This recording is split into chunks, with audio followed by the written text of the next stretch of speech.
Welcome back, YouTube. We are here for the part 3 of part 4 series of the Courtship of Rivals, Magic Johnson and Larry Bird. Highly requested, keeps coming. That's all you guys look forward to, so we're bringing it back for you guys. Thoughts, comments, concerns? Concerns. I still think it needs to be 5 parts. 5 parts. Here Petition you go. for 5 parts. All right, guys. 4 or 5 parts. You let me know.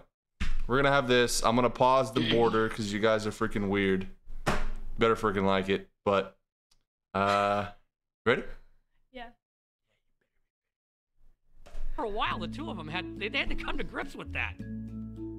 They had begun changing the game, but with continued low television ratings and tape-delayed finals, the league was struggling to get the word out. When the NBA and CBS signed a new TV deal before the 82-83 season, the rescue plan was simple: sell more Bird and Magic, and sell them not just as ball players, but as arch-rival characters in their own dramatic saga. You got this slick Showtime African-American guy out west, and you got the lunch bucket, floppy-haired white guy with the bruises all over his body. It's central casting. It's perfect. I mean, this was like made in heaven. In 1979, this idea of Magic and Bird was created, and so that was sort of a no-brainer.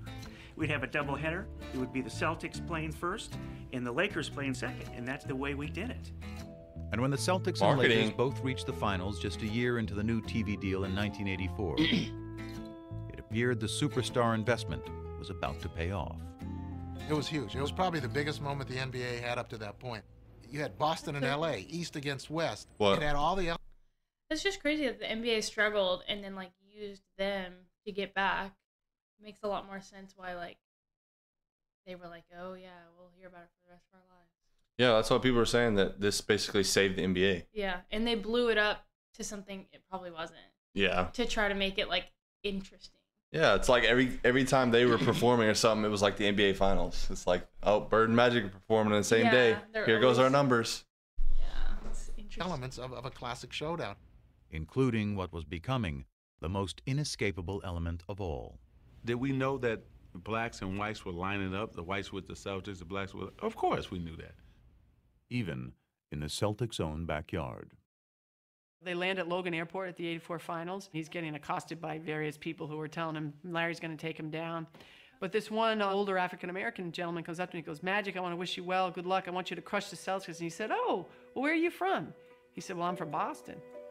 And he said, you're from Boston and you're rooting for the Lakers? I thought everybody here was crazy about the Celtics. And he looked right at me and said, now why would I root for those white boys? Wow. Boston, after all, was a town still scarred by the ugly busing crisis of the mid-'70s. A violent period of urban unrest during which white had been pitted against black. The resulting taint on the city nationally, coupled with a Boston roster littered with white players, affirmed to many black Americans that the Celtics were not the team for them. Even today, people said, you played with the Celtics, and, you know, I hated you at that time. You know, I wanted Magic to win. I didn't want that damn Larry Bird to win. Yeah. We had all these black players, but they looked at us because we had Larry Bird leading us as a team that was white. They were perfect archetypes for what was becoming the biggest story in sports. But for the real-life players, the narrative was much simpler. It's finally going to happen. We get to go head-to-head again. It's just a matter of rolling that ball out there and let's get it on. Welcome then to the Boston Garden and the start of the NBA got some popcorn going. Let's settle it all. Here we go. World Championship. Each of the last 4. I guess it was different. I guess the name of the games or something. I don't know. So this is just the NBA Finals. I think this is what it is. For NBA World Championship Series, either Magic or Bird has competed. But this is the first time that the two have gone head-to-head for the title.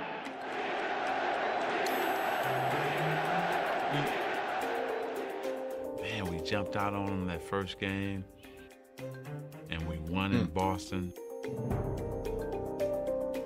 And with less than a minute to go in Game 2, the Lakers were closing in on a commanding series lead. From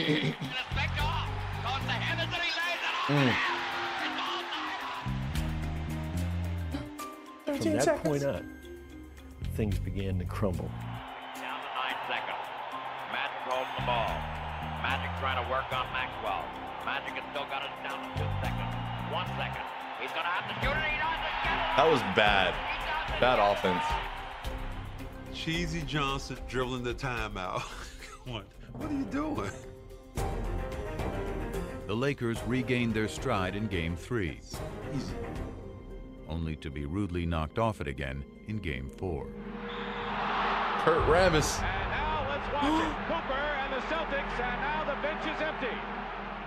When Kurt Rambis got taken out, Oh my gosh. Clothesline. we started fighting instead of playing. Kareem swings the elbow, and now is yelling at Larry Bird. Jaw to jaw. And it made us realize we were not mentally tougher than the Celtics. Magic's just not himself. To be sure they won't let the time run out as they did in Game 2. Oh, terrible. The Celtics call a timeout. There are a number of places where, Irvin didn't do what people expected him to do. He's flustered. Mm-hmm. He misses the first. Larry Bird. Johnson misses them both. Celtics want a timeout. Responded. Oh, Magic wow. Johnson Tied. goes to the Overtime. bench. Bird, turnover. Hit. Arrived on the beef. Ooh, 2-2. Game 5 went to the Celtics. Game 6 to the Lakers. Jeez, back and It back. was like 1979 all over again. Down to 1 game for Bird and Magic. If everybody had to look at it, probably would have said this is going to be 7-game series. No, I thought we'd sweep them in 4. The flannel. Just went a little bit longer. Now we just have to do it in 7. Had to show the Yeah. confidence. I never felt that. There ain't no way they're walking out here with a win. Magic Johnson. No way. Wait, what are you saying? Lakers have several chances, and here's Larry Bird. Chucking.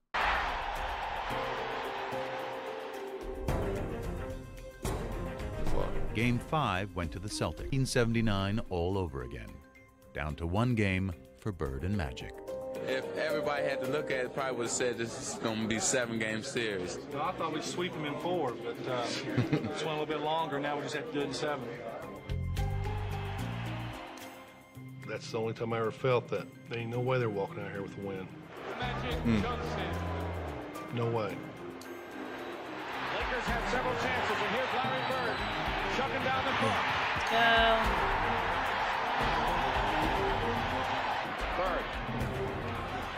Wow. What does he do? Now Johnson with the ball. The Lakers trying to cut it to 1. And he loses it.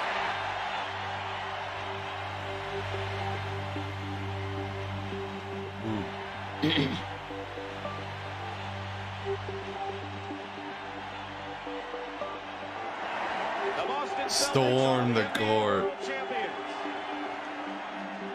Wow.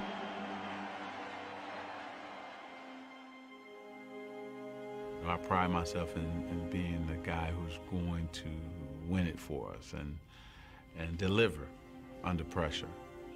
And it didn't happen. I hope he was hurting. Hope it killed him. He made some bad plays down the stretch, and nobody in there was happier than me. Not only winning the game makes you feel good, but just knowing the other guy's suffering, and you know he was. I remember Wow. after the game that both Ruthless. he and I were in the jeez. showers crying and stayed in there for about 35, 40 minutes. It was hard because not only had we lost to the Boston Celtics, he had lost to his nemesis, Larry Bird. I think he just made me just like him more, because he was that good. And I think you be jealous. You jealous a little bit. Larry, does this get you even with Magic for what happened between Michigan State and Indiana State all those many years ago? Yeah, we're professionals now, but I won this one for Terre Haute. Well, it was a big deal, and I remember asking Quinn Buckner about it afterwards. They had a celebration in downtown Boston after they won the championship, and, it was unusual for Larry to have these little outbursts, as Quinn would call them. But, about 11:30 at night, finally he turned to Quinn, he goes, I got him. I finally got him. And he was talking about Magic. I The feel like league was rejoicing too. Larry Bird would have been a much sore loser than If you would've Magic lost that? was. Yeah, like I feel like it seems like Magic handled it fine. He was just sad. Yeah. But Larry Bird, he's ruthless. I know. I feel like since he won the championship, and then what's his name? Magic Johnson won in college. Isn't it like 1-1? I think it's 1-1 right now. Yeah, in championships. I don't know why he'd be happy. Like it's tied. I mean, yeah, he won at professional level, but like, this is different. I feel like he's like, I gotta one up him. I'm assuming this is what the more. Also, he made it clear that he liked that he didn't play good too. Oh yeah. Because it was like on him, which. That's how Larry performed in college. He didn't perform when he needed to. But that's only a 1-game series though. Well, and it sounds like Larry's team was like the big underdogs. Oh yeah. In college. Yeah. Well, no, because they were 33-0. They didn't lose. Yeah, but they were in. Oh, like, Michigan State had a better team. Yeah, but, more well-rounded. Yeah. Game 7 of the '84 series was one of CBS's highest-rated telecasts of the year, and the highest-rated game the NBA had ever produced. All of a sudden, whether it was at CBS or Madison Avenue, the sports writers around the country became phenomena. What is happening here? The absolute foundation in this resurgence was the Celtics. That pass is so cool. It's crazy. Larry Bird and Magic Johnson. But Magic was in no mood to bask in the accomplishment. I took a media beating. Tragic Magic. This is why we say Larry Bird is better. It's probably the first time ever in my life I was depressed. And I didn't want people to see me. It was something I never dealt with in my life. That particular series, that championship series, redefined his whole career because he never stopped working after that. Magic was on a mission. Fueled the fire. To prove to himself and the world that with the ball in his hands, he was still the one in control. And after his Lakers ran through the '85 season, he quickly got what he wanted. Another shot at rematch. The Celtics. They won the East, we won the West. So it's like everybody just get ready, sit back, and let's enjoy it. But that smile probably so belied the intensity of the clash that awaited. If I had a glass of water and any of those guys had been on fire, I would have drank the water and watched them. They called us, chokers and sissies. We didn't like that, and they thought less of us. I knew they did. In '85, we played them 4 times in exhibition season for some reason. I don't know why they scheduled that. By the 4th game, there was an all-out brawl. They call this one of the greatest rivalries in all of sport, the Celtics and the Lakers. And if that is true, it is the most one-sided rivalry in all of sports. 8 times these two have met for the NBA championship, and 8 times the Celtics have won. Wow. Guard in his 6th year from Michigan State at number 32, Magic Johnson. But in the '85 finals, Magic changed the script. Over 6 grueling games, he masterfully controlled the pace with all-around brilliance. That was terrible defense. Behind their point guard, the Lakers finally knocked out the Celtics, winning the clinching game in the Boston Garden. 3 and 6 years, LA comes to Boston and wins the world title. Oh, I know they were hyped. Redemption for one Magic Johnson. It's a long year last year to wait for this moment right now. Magic had evened the score with Bird on the NBA floor. But the significance of their rivalry and their relationship was still just taking hold. We're getting into the beef. What do you say? You crazy. I said, you're crazy. I'm not shooting no commercial with Larry. So I said, okay, what, we're gonna shoot it in LA? I would never went to LA to film it. Well, where are we gonna shoot it? Yeah. Neutral ground. If you want to shoot a commercial, come to my house. Oh, his hometown. I was like, oh no. One stoplight. Radiator I Springs. thought Lansing was small. I think the plan was I'm gonna go here, I'm gonna do what I'm supposed to do, and I'm trying to get up out of here. My plan was that. Even after Converse had convinced Magic and Bird to film a sneaker ad together in the summer of '85, a question remained. How would the two hated rivals on the court get along off of it? I don't know how he's gonna react. I don't know how I'm gonna react. We didn't even shake hands, so how are we going to do a commercial together? The ad was to be filmed at the home Bird had built for his mom. It featured a full-length basketball court, the day's first location. So they say, okay, you're playing one-on-one, and I'm looking at Larry, and he's looking at me like, is this real? Are we playing? Because, you know, this is Magic and Bird. I could just hear Larry, you know, starting in on, well, you bring it to the basket, and I'm going to send it 30 rows up. So the guy was like, no, not like that. A fun game. We were both like, oh, okay. Like, like you can see this relief coming over both of our faces. That brief détente led to the next stage, dialogue. We sat down next to each other. How was your summer? Oh, it's going good. How was yours? It's going great. Small talk. It's a nice spread you got. And he's asked me, is this where you play? I said, yeah, I play here if it's not windy. If it's raining or windy, I go to the gym. But this is where I do all my work. I see that tractor. You work on the tractor? He said, man, I work on this tractor every day. Larry Bird work on a tractor? He said, yeah. Just them two walking and talking, and every once in a while they'd stop and one of them would say something, and then they'd start laughing. Then they said, okay, break, it's lunch break time. I was going to my trailer. He said, no, my mother has prepared lunch for us up at the house. We went up to the house. That's and we such a sat down nice and we house. talked. That's so cool. My mom, my brothers thought the world of him. His mother was so nice, making sure I had enough to eat. I just saw my mother. It was crazy. He charmed her. You can see it. That's Magic. He makes everybody feel welcome and warm, and he's a con man. Never thought I'd hear that. Charmed Georgia Bird. It was someone else who intrigued her son. He met Irvin at lunch. Irvin is a good dude. I like Irvin a lot better than Magic. I was just so happy to finally be Irvin with him, because Magic was like, I don't know if I want to get to know this guy. But Irvin got a chance to talk about family, how he grew up. We just became two relaxed guys, just talking. That day was great. It was a great day. Beautiful day. Still, for Bird, ever the look at the competitor, script. Yeah. that's all it was. Just one day. Magic thinks the next Best year, day ever. okay, well, now we're great friends. So, you know, after the game, we're going to go out, we're going to have a beer. And Larry's like, no, you're right. I know you better. You're a good guy, but I still don't want anything to do with you. Wow. He's a happy-go-lucky guy. He's Me and ruthless. him got to be really good friends.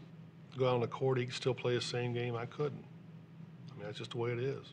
I But feel when like the ad hit the airwaves, Magic is a much happier person, it seems like, than Larry. Well, Magic is Magic Johnson. Irving Johnson is the good guy. I know, but okay, I feel like Magic can separate the game from life, and Larry literally cannot. Well, he's he like, said- I literally can't be friends with him and still play good. Well, but he said like What? he's only good for that one day. Like we're good friendship, but after that, it's like game on. He's about his business. He's about that business. for others, the perception changed. I saw those limousines going through the cornfields, and I said, no, they didn't sell themselves out. I heard Converse made a pair of Bird shoes for last year's MVP. Yep. But they made a pair of Magic shoes for this year's MVP. Okay, Magic, show me what you got. Stop. Now, this is really a business thing. The Bird shoe, the Magic shoe. And maybe that's where the business thing started to get They must have bigger paid him so and much to get began to to do that. trump who they both really were.